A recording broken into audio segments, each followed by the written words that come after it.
Marat Khusnutdinov's NHL debut is a win for the Minnesota Wild as they blank the Anaheim Ducks by a score of 2-0. Marc-Andre Fleury picks up a shutout. Kirill Kaprizov continues to terrorize the rest of the NHL. We've got a lot to discuss, setting up for a big matchup on Saturday against the St. Louis Blues. Let's talk about it as the Wild pick up the win here tonight. The doctor will see you now.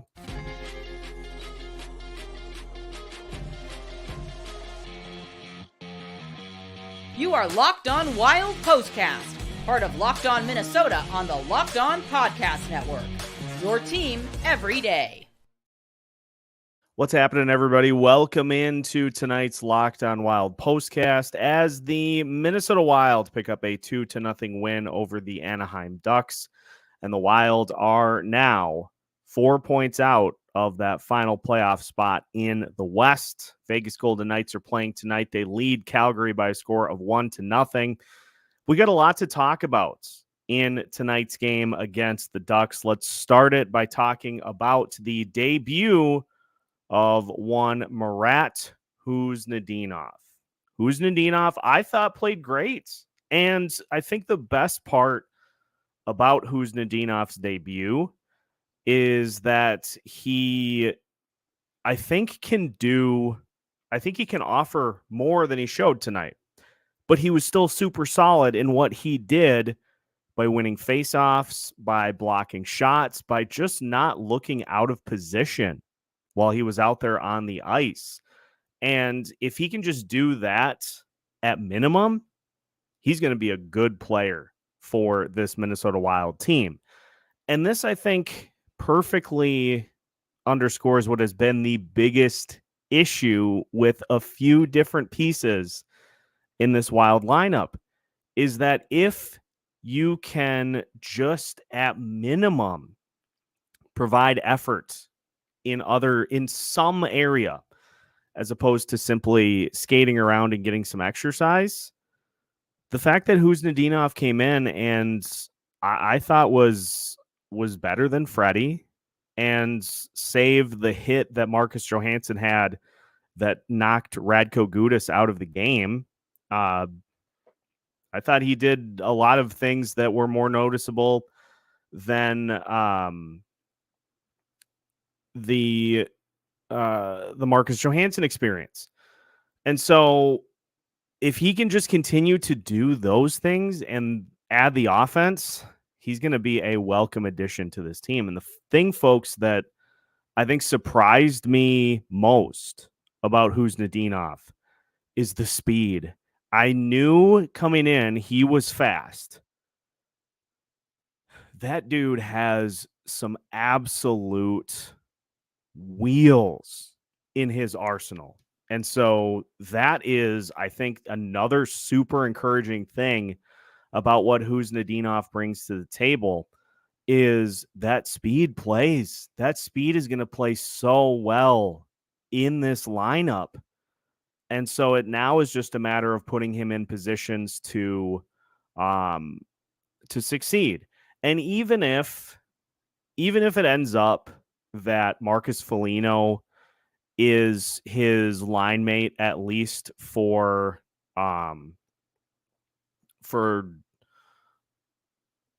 the next little while, that's fine, because that whole welcome to the league rookie thing is a thing. And so if you're having Marcus Foligno be one of Khusnutdinov's line mates for a while to prevent against that, I'm fine with that. The thing that I liked, though, is that John Hines did take opportunities in the offensive zone to put Khusnutdinov with Kaprizov. He took opportunities to mix those two together, make some tweaks, and just try to optimize the lineup a little bit by getting Kaprizov and Khusnutdinov together. Look, it's an Anaheim team. They're 20 games under 500. They are 23-43 on the season. And even though the score was semi-close, honestly, the Wild's They controlled the action a ton. Like, they're honestly, like, it just was a real, I think, solid kind of gritty effort. But this was never a game in which it felt like it was out of hand, like that last matchup against the Ducks. And I think that stems to getting that goalie situation shored up. Marc-Andre Fleury with the shutout here tonight. And, the interesting thing in Fleury's last handful of starts is that he hasn't been challenged a ton, which is a testament to the team in front of him controlling the action offensively. I mean, look at these save totals from Fleury's last few starts. He has only faced 30 shots one time in the last 5 games, 2 times in the last 6, and he faced 29 in one of the other games. But it was 16 shots tonight. They actually took one off the board for the Ducks. He faced 23 shots against Arizona. He faced 30 shots against Nashville, 25 shots against Arizona, 26 shots against St. Louis. So the defense is helping block some of those opportunities so they don't get through. But the offense has done a good job of controlling the action and preventing the Wild from getting stuck in their defensive zone. It all just kind of runs together and leads to just some stress-free minutes for your goalie. We have to talk about Kirill Kaprizov because Kaprizov, again, just on another planet. Dude is on another stratosphere with his performance here recently. Scored again tonight on a gorgeous feed across the crease from Ryan Hartman. That is his 34th goal now of the season. 40 seems like a cinch at this point. And if you would have told me at the beginning of the season, if you would have told me 2 months into the season that Kirill Kaprizov would get to 40 goals, I would have gone directly to the sports book and I would have bet the under everything that I had. Just a testament to Kaprizov finally getting to where he felt comfortable, and now he's carrying this team on his back. He's getting some help from some of the secondary guys, obviously, that Eriksson-Ek-Boldy combination. That line terrorized the NHL for a while, but it's just great to see Kaprizov in his bag and just continuing to go nuts. So it's all setting up for something that we are familiar with this season, which is you get yourself in position. This St. Louis game, there's a lot riding on it on Saturday. And unfortunately, Joel Eriksson-Ek will not make the trip. But it sounds like there is optimism that he will come with the team to California next week, which means he may not play in that first of that back-to-back against the Ducks. But I think the goal is to have him ready for the game against the Los Angeles Kings. I think that is the target. That's the hope at this point, is that he will be able to be ready to go for that Kings game. And if you can get Ryan Hartman to play like this on a fill-in basis, that helps out. If you can get Marat Khusnutdinov to continue to do this, honestly, I would much rather see him higher up in the lineup. I suppose I understand the reasoning that they're not, is because you just don't want to overwhelm a player this early on in his career. But honestly, it's hard not to be super impressed with what we saw from Khusnutdinov in this one tonight. he just looked like an NHLer. He looked like an NHL guy. He looked comfortable out there. He did a good job analyzing what was going on the ice. He was battling along the boards for more than a few pucks, won a ton of faceoffs. And I have to laugh because Russo asked him after the game about getting cheered for winning faceoffs after. And he was like, it's the first time I've ever been cheered for winning a couple of faceoffs in a row. He's like, ooh, faceoff wins. Big deal. That just shows how low the bar is for what we've been getting from some of these bottom six guys. And the fact that he already came in and he did better than a few of the players that have been in the lineup the entire season is super encouraging. But that is, that's a little bit on the wild side. Let's talk a little bit about how things went for the Ducks. My colleague over at Locked On Ducks is here to talk us through a little bit of the Anaheim side of things. JD Hernandez, welcome into tonight's Locked On Wild postcast. JD, what'd you think of tonight's game? 2-0 loss for your Ducks. What'd you think of the Anaheim side of things? Tank City, baby.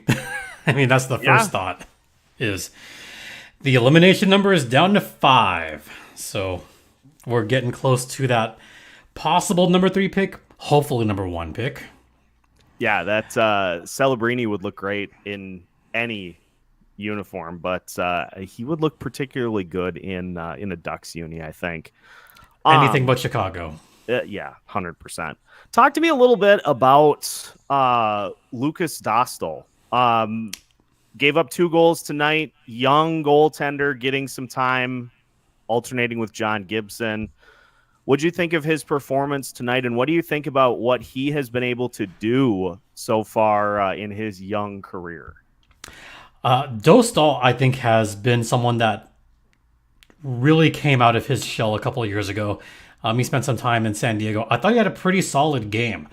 The numbers dictate that the expected goals was about 2.5. So he was actually above expected, which was quite good. A couple of good opportunities that the Minnesota Wild could have had to really blow this game open earlier. I mean, it could have easily been 3-0, maybe even 4-0, because that second period was all Minnesota. And Dostal, for a while, kept it 1-0. And I'm thinking, if the Ducks can get out of this 1-0 or even 2-0, they kind of have a shot, which they kind of did, not really, because offense is another story. But Dostal, I think, has a number 1 goalie ceiling. That's what I honestly think.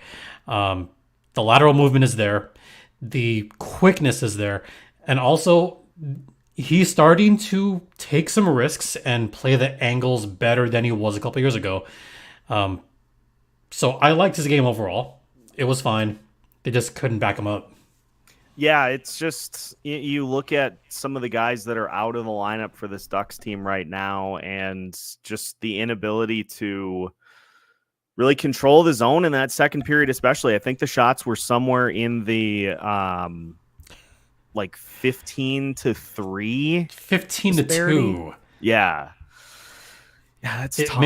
It may as well have been 90-1. That's tough, but we saw it the last time these two teams played, is that the Ducks just kind of hung around, and you never got the sense that the Wild were really taking the game over. And then all of a sudden, a couple of bounces, couple of goals, and they come away with the win. And so I had that thought in the back of my head, but it's always nice when you've got Kirill Kaprizov in prime form, and goodness, he was something tonight. Yeah, he was. Fleury, I know that's third on your thing, and we'll get to Fleury later. But overall, this Ducks roster is just riddled with injuries. And who the heck are some of these guys? Because I'm sure you saw some of these guys and went, who the heck is he? Yeah, I'm not going to lie. There were more than a few names in this lineup that I looked at, and I'm like, Never heard of him before. Never heard of him before. Like, who's all out for the Ducks right now? Oh boy. Would it be quicker for you to just say who's in? At this point, yes. You got a bunch of guys that have played with the San Diego Gulls or in the AHL this year. Olin Zellweger is the youngest such guy. Young defenseman, was on the top pairing tonight. But someone that I thought doesn't deserve to be in the third pairing, Pavel Mintyukov, who, if you saw on the last game, was the one that kicked the crap out of Reese Johnston and gave him a bloody nose. And that was why John Gibson wanted to fight Mrazek in the last game. Yeah, that whole just full out lineup brawl between the Ducks and Chicago. I didn't care about the score. I just cared that Pavel Mintyukov just gave Johnson a bloody nose. Yeah, just got him up Cleaned high. him good. It was perfect. But some of these other guys, like Johnston, you haven't really heard of. Ben Myers, who is kind of what I call a tweener between the AHL, NHL, one of those guys. Yeah, it's been that way all season because Zegras is still out.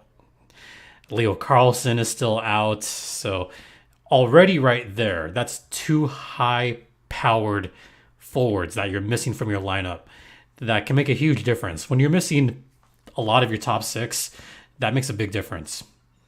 Yeah, it's a hard mountain to climb when you have those guys, especially like you mentioned, Leo Carlson, who's been, it was a high pick and was having at least from what I saw, was having a good season before getting hurt. What did you, before Carlson got hurt? I know there was all the talk about him being on kind of a load management schedule. What did you think before he got hurt of what Carlson has done so far this season? I've been impressed. I've been impressed really with his hockey IQ and his ability to want to get into, like, it takes a certain mindset to want to get into the dirty areas sometimes. He doesn't do it all the time, but he does pick his moments where he does it effectively. And he had a hat trick, by the way, this season. Early on in the season, he had a hat trick, and he looked very impressive doing so before he got hurt. And I get the load management because the Ducks are not there yet. Yeah. I get playing in limited minutes because the Ducks are not where they want to be yet. Yeah, and it's all like, it's a hard mindset to kind of put yourself into, is like eyes on the prize, I think, is kind of how people phrase that typically. But at this point, like, just what is the overall vibe of this Ducks team? I mean, I looked at their record, 23, 40, and 3, as you mentioned, in position for a top 5 pick. Like, I had a listener send me a DM and was like, it seems like the Ducks are in this spot pretty much every season. Like, where are things at with the Anaheim organization?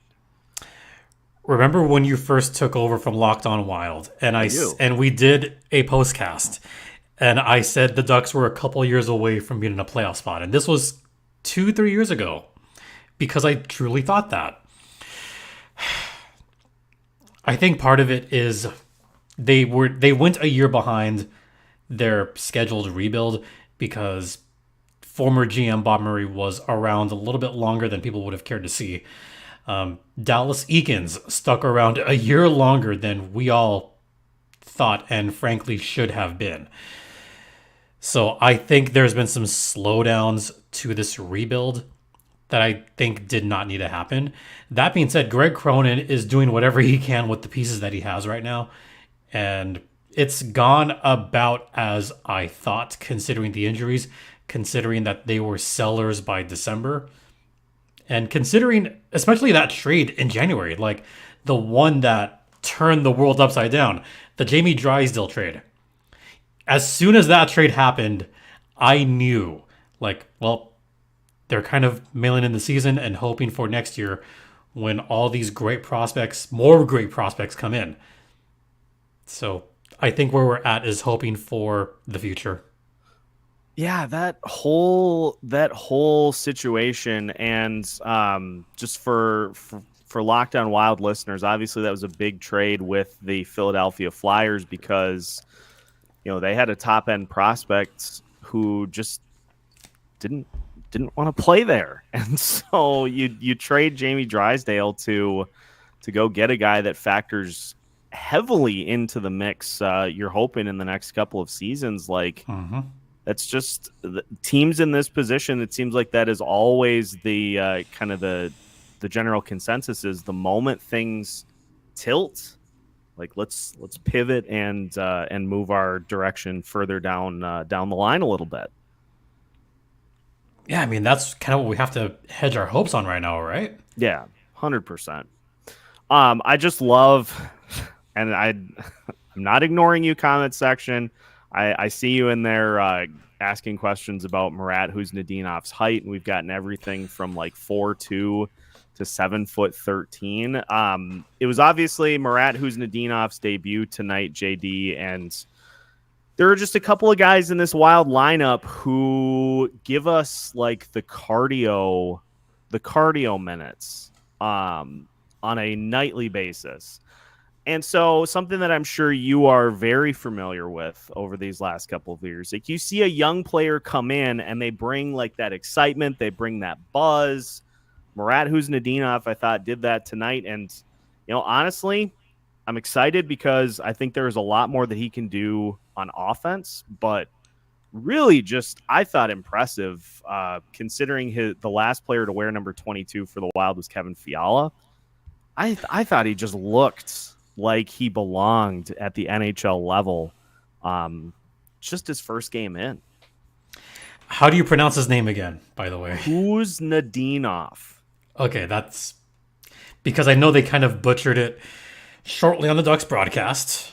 Well, and to be fair, ours did too. There were a few instances in which I definitely heard the Khusnutdinov, and I'm like, no. Oh, ours wasn't that close for a couple minutes. It wasn't even close.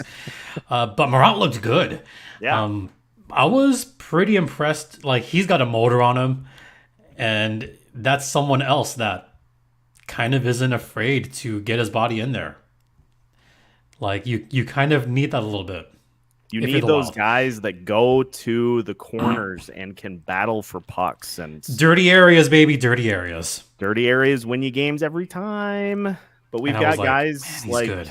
And I'm not afraid to mention them by name because they've been mentioned on this show quite a bit. But like, you got guys like Marcus Johansson, who, to his credit, he had one big play here, and obviously, unfortunately, it knocked Radko Gudas out of the game. I didn't actually see the hit. I just saw both guys in kind of a heap behind the net, but it wasn't a bad hit. It was just a hard hit. Yeah, and it's one of those situations too. You always like to see the player that levies the hits kind of do the like check on them, like check to make sure they're okay.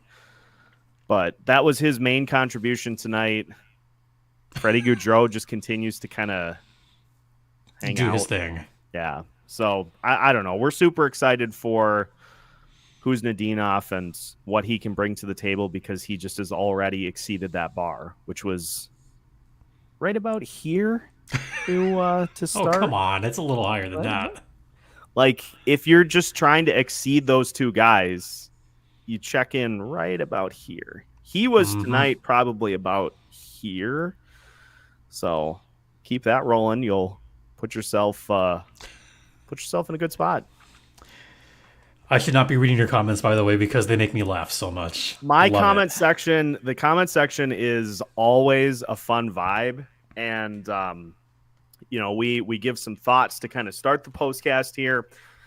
And then I just roll through the comments for 20, 30 minutes to see where everybody's at. But, hey, I just do what I can and try to make you feel a little bit at home with the jerseys. Yes, I appreciate the Wild inclusion in the background and those Patos. That's Patos de Anaheim. That's elite. JD, let's talk about Marc-Andre Fleury a little bit. What did you think about what we saw from Fleury tonight? Because I thought he was good, but I think the Wild did a really good job of limiting his exposure through defense and through just the offense controlling things the other way. I was going to start with that too. So the defense did a good job of keeping the Ducks in the perimeter and giving Fleury the best shot to win this game. Now, there was one that was called back, which at first I thought it was going to get called back because it was Ross Johnston who kind of nudge. I at first thought it was going to get blown dead. Then I thought it was going to get turned aside or turned back because you're not supposed to jam the puck when it's in the pad. That's what I thought at first. And then when I saw the offside, I'm like, oh, it's not even close. It's not close. I was the same way. I'm dialed in. I'm like, okay, there is an argument to be made here for goaltender interference. And then all of a sudden the broadcast is like, oh yeah, look at this. I'm like, oh, he's definitely offside. It wasn't close. Oh, that was so good too. Because that's so Ducks. Was keyed in on that. And then it's like the Wild are challenging for offsides. I'm like, oh yeah, he is offsides. Okay. Not by a little bit either. I want to ask you your thoughts from the outside on this because this is kind of a trendy topic. I was gonna give my flowers to Fleury really quick. Yeah, go ahead. Because I thought was one play of the game and it was not even close. I thought the play of the game was that second goal. Because if not for Fleury stopping that puck on the breakaway, you don't get Kaprizov going the other way on the goal. Yeah. So even though Fleury didn't have a lot of saves, that was the one where I said, crap. He had the saves. Yes, it was. It could have been 1-1 easily, and I thought it was going to be. As soon as he stopped the puck, I was like, they're going to score. They're going to score. And I knew it because the Ducks always do this. Kaprizov just absolutely... Yeah. But that doesn't happen without that Fleury save. Yeah, that's a great point. Is that save keyed all the action going the other way? And it's funny. These two teams play each other again next week. Yep, on the road, and so. By the way, tickets are $20. Hey, not a bad way to spend a night out in SoCal if you can. Just kind of. Wrapping things up here, JD. Any other thoughts from tonight's matchup as the Ducks come up short 2-0? Wild pick up the win.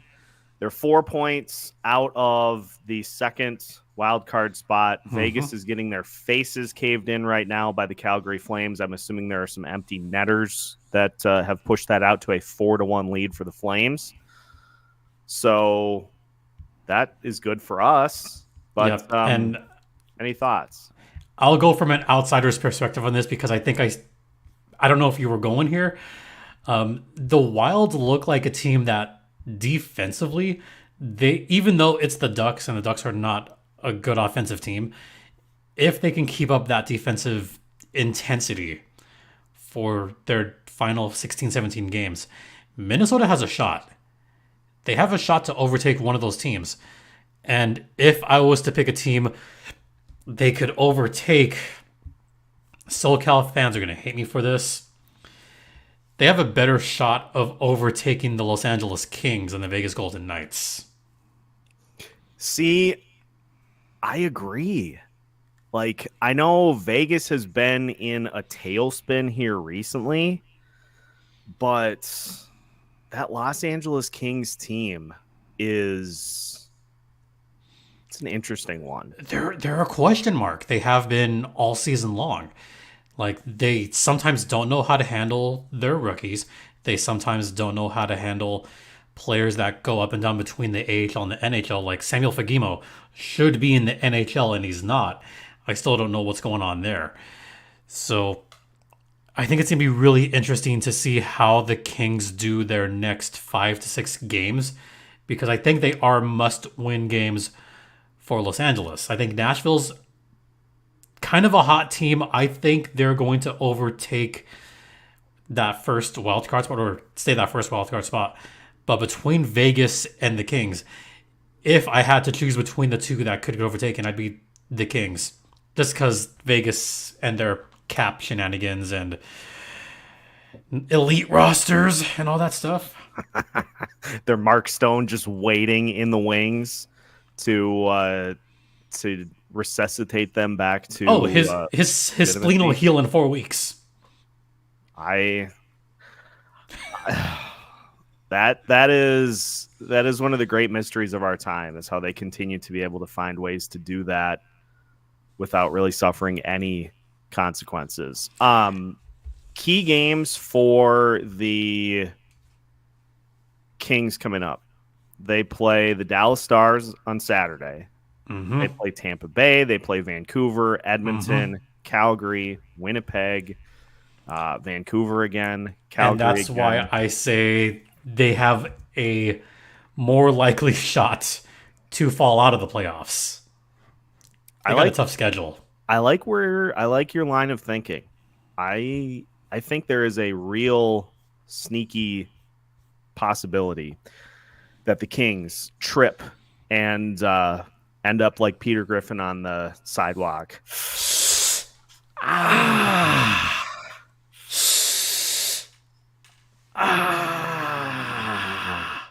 we'll see. Yeah, we'll see. But I am going to get to some listener comments here, JD. So I will I'll let you go. But you and I are going to hop on for your show here. Yep, mine will be a recording, not a live. But yes, we'll hop on here and we'll further break down the action tonight as the Wild beat the Anaheim Ducks by a score of 2-0. Listeners, make sure before Wednesday's game.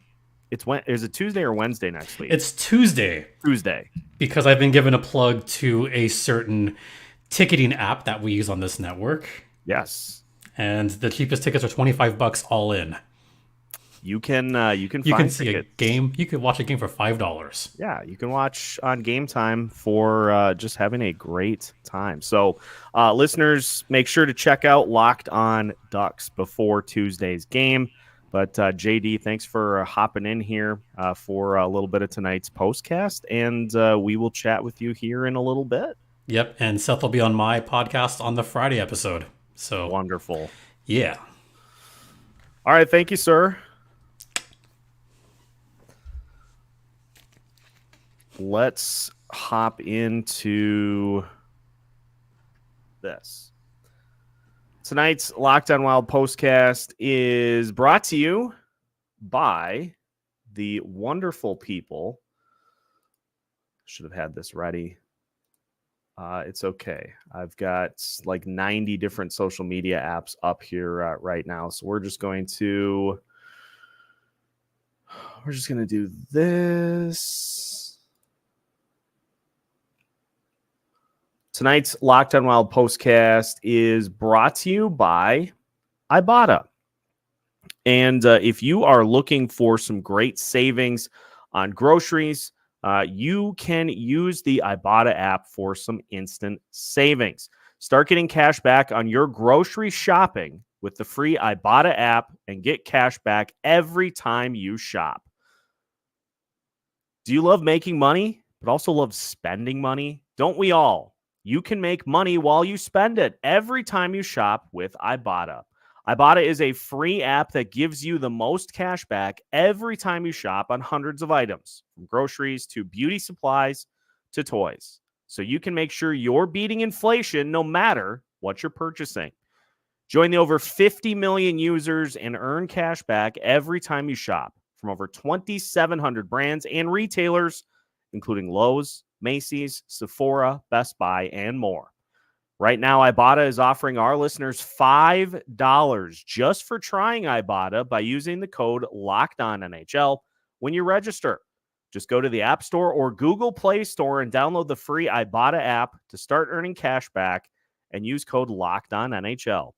That's IBOTTA in the Google Play or App Store and use code LOCKEDONNHL.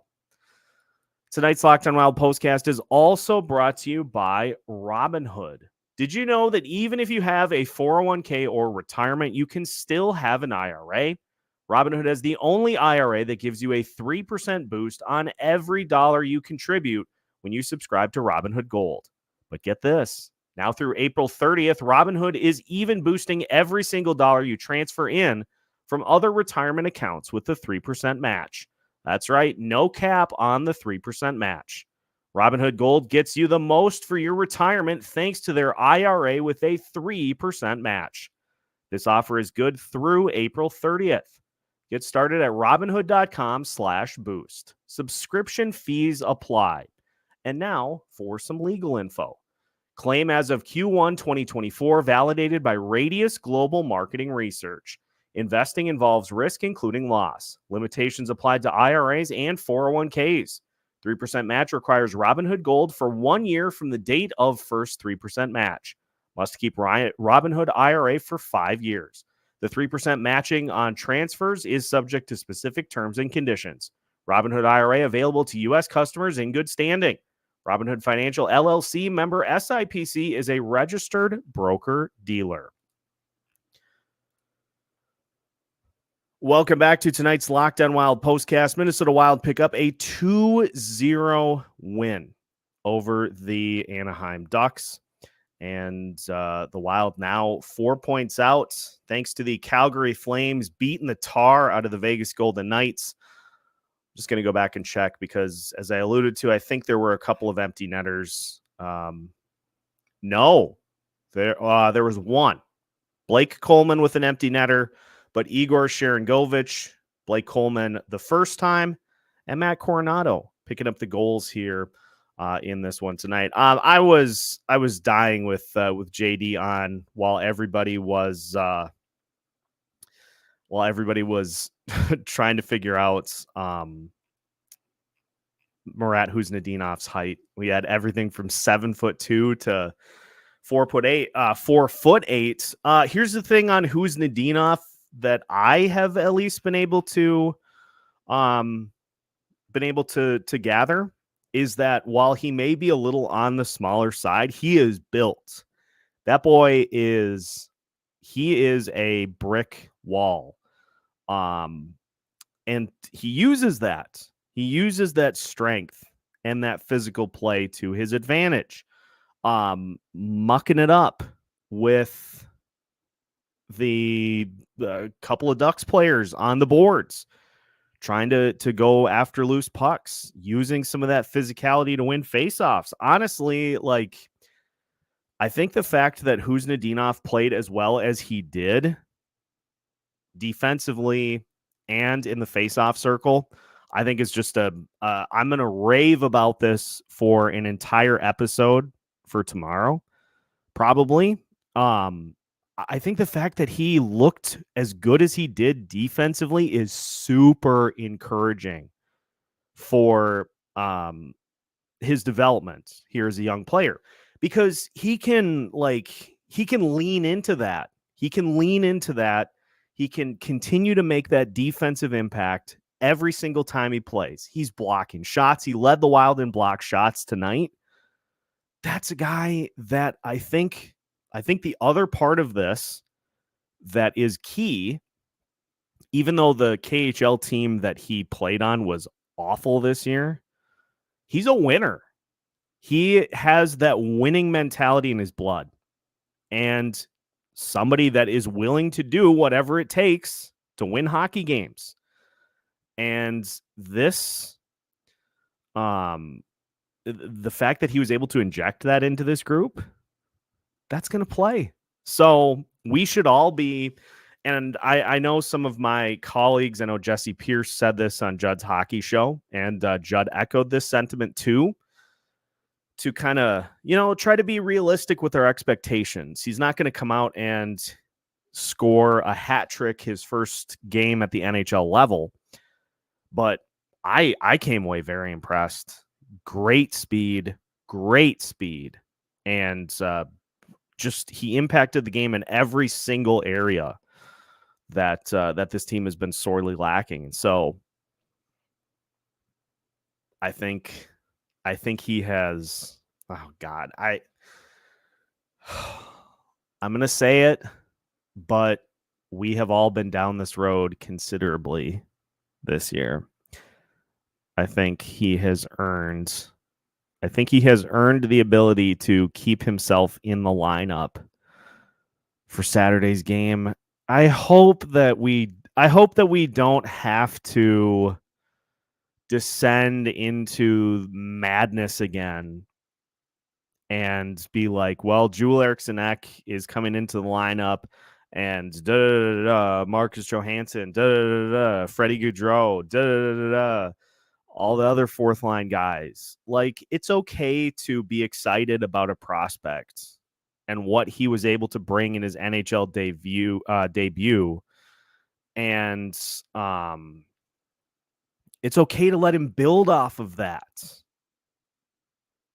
Like, just let him continue to cultivate that bulldog, cultivate that he's a winner and he's going to do whatever it takes to ensure that this team wins. That's all we want. That's all I want. That's all any of you want. All we want is just get a chance to see these guys play. So let's get to some of the comments here. And again, appreciate JD hopping on. He wanted to do kind of the back to back, hop on here a little bit, and then I'm going to record with him once our postcast is done for an episode tomorrow. I want to hop into the goalie conversation because I think we're at the point with this team that Marc-Andre Fleury is the guy right now. Like, I think that is pretty evident that Fleury is the goalie that this team is going to lean on at this point to win them games. Fourth consecutive start for Fleury in this one tonight. And the thing that I think is key here, I like KG's comment, is that, you know, he had some real good saves. And like the only goal that he gave up, we were all keyed in on the goaltender interference. I was just frantically looking to try to figure out what was causing that challenge. And then they're like, Minnesota is challenging for offsides. I'm like, why wouldn't you challenge for goaltender interference and then show the replay? It's like, oh yeah, he was offsides by like 10 feet. But yeah, the thing that I think has been helpful for Marc-Andre Fleury is that the Wild have done such a good job of limiting the amount of shots that he faces. He has not had any of those like 45 save nights. He's been getting between 20 and 30 shots his way. The offense is able to sustain zone time. I mean, can you really think of maybe the Nashville game? Can you really think of a time recently in which the Wild have really been penned in? Has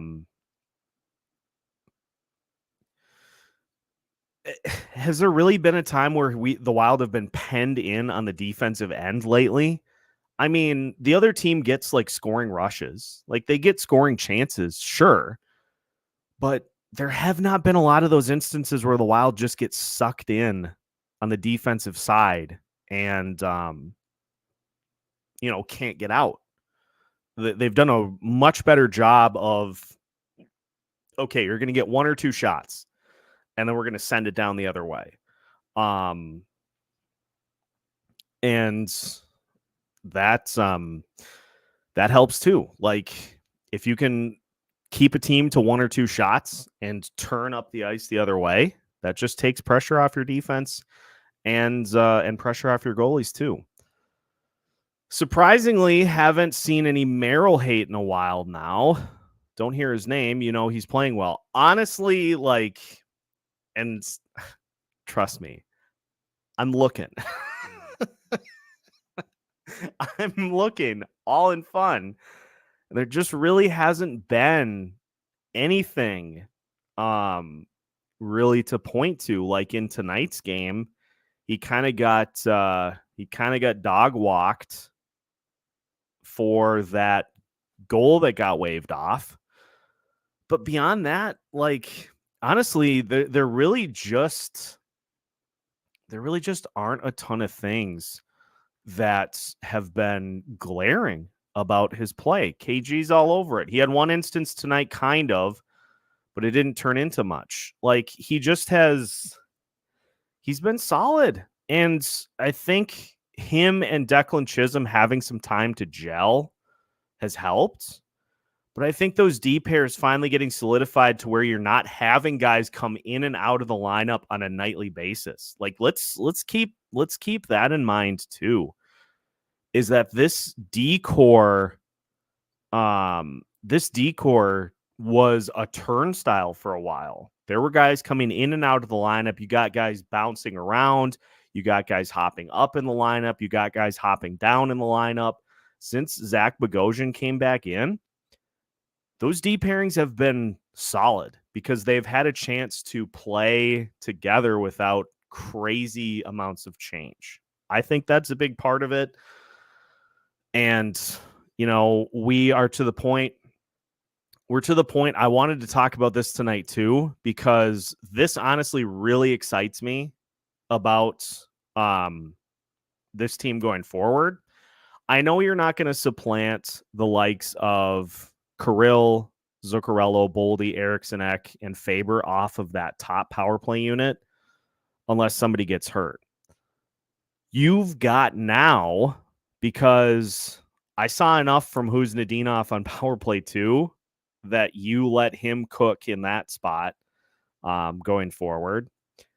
You now have 3/5 of a competent, dare I say good, second power play unit. Declan Chisholm, power play quarterback.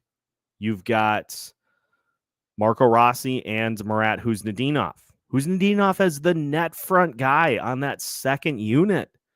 Like, let's go. And you get a couple of guys with skill that can handle the puck, not the two that are currently in that spot. To quote the great Carl Weathers, God rest his soul, you get a couple of competent skaters with some skill in those other two units on that power play. Baby, you got a stew going. You got a stew going on both power play units. Like, we're getting real close here with some of these skill units, and that is super exciting as well. So, big takeaway, loved the fact that Marat got opportunities on that power play.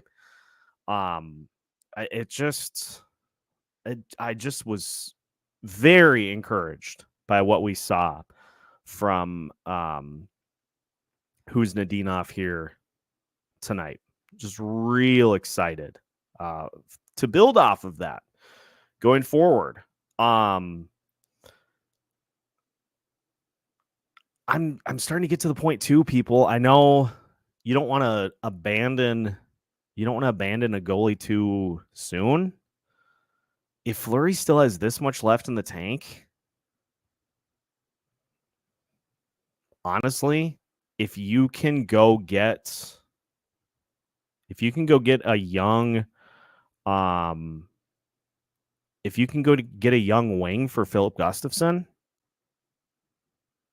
and then you go Fleury and Volstead next year, and you go like full development, honestly, I'm buying into that. I'm buying into that potential quite a bit, because Fleury has just Fleury has been, over his last 11 starts, he's 9-2. His goals against average on the season now is at .279. His save percentage is at .902. In the month of March, he's 4-1 with a 1.9 3-1. I beg your pardon.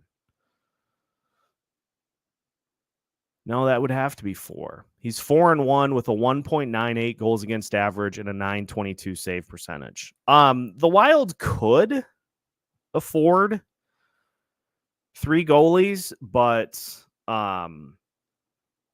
you would need to just it's a good question. And I want to try to find a way, like, what they could do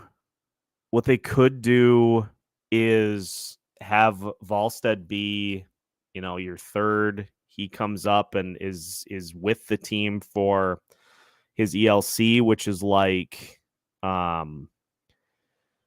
ELC is like $900K. And so because here's the other thing that we need to consider. Is Jesper going to be better served playing in front of that Iowa team for a year again, or getting to where you don't play Fleury as many times? You give Jesper some starts to develop, but you give him the full year to sit in that goalie room and learn from Fleury, especially if they don't find an offer they like for Gus. If that Iowa team's going to be a mess again, I think that's probably his better development path, honestly. Like, I know you get to wanting to see a guy get a bunch of starts, but if that team is anywhere near this level again, I would do it. I would go 3. And there are a handful of times that Jesper's the third goalie. But there are other times where Fleury's the third goalie or Gus is the third goalie. I'll have to look into that a little further because I don't know if there's some sort of thing where you have to like waive a guy if he's the third goalie. I'll look into that and I'll circle back on that sometime next week. So that would be something that would be, I think, intriguing enough to try. Again, depending on how that Iowa team is next year. I want to get to this and then I think we'll kind of wrap it because obviously we got the live show on Saturday during the Blues game. We'll have the watch along for you. And I'm going to see if Zach is available to maybe do a little bit of a preview for you on Saturday before the game to take more of an in-depth look at the old Blues, unless I just do that as kind of a Marat and Blues preview, like combo platter. We'll workshop that a little bit. Team greater good will have to halt for now. Want this team to make the playoffs if it means that Vegas doesn't. So the Minnesota Wild right now are 4 points out. And look, as somebody who has been as staunch of a team just doesn't have the sauce for the postseason. Like, the reality of the situation is they're right there. Like, if they continue to, and even though this game was close, I think that was largely because Dostal played well. Like that one power play that they had where they just were like a pack of hyenas circling their prey. Like if Dostal doesn't make one of those saves, like that, this game is over. But if they keep going on this run like they have been, the battle level has been exactly where it needs to be for a team fighting for a playoff spot. You're getting the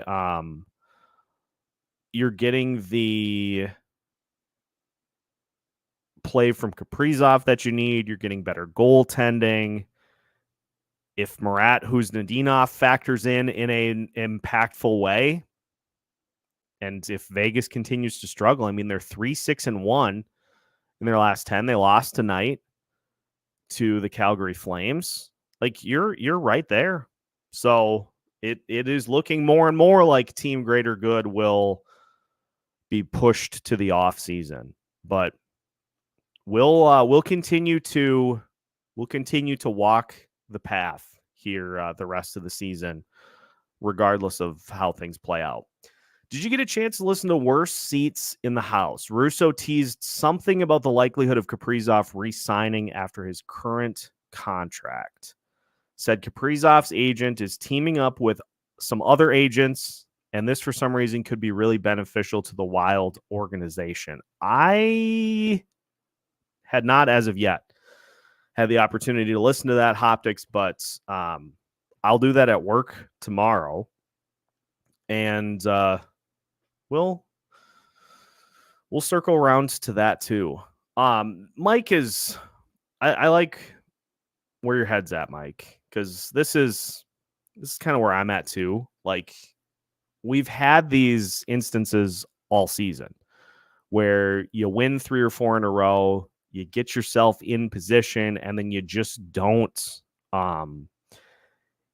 you just can't find a way to win that big game. Saturday is massive. If they win that one, then you're in a pretty good spot, because you could theoretically then be just 2 points out again. So we'll see, but I like where your head's at. Sounds like Kaprizov's agent was joining a group of agents. All of his other clients are leaving. Interesting. Yeah, I'm going to have to listen to this to try to get a better sense of what this all means, because I'm not a huge fan of Paul Theophanos. Shocker there. Kirill's current agent. So I'll listen to this and I'll put it into, because the Wild play Saturday and then they don't play again until Tuesday. So I'll work this in for Monday's episode. Alex and I'll touch on this. So thank you for getting it to me, and we'll see what it means for this team. But yeah, everybody's on the right track here. Important game on Saturday. They all have been here lately, and so just add it to the list of games that they need to pick up. Diane's right there too. Big couple of games coming up. Everybody's trying to kind of not too high, not too low. So we'll see what happens. Saturday is going to be a big one, and I am very excited that we all will get an opportunity to watch it together. So before I leave tonight, we just set the scene for what Saturday is going to be.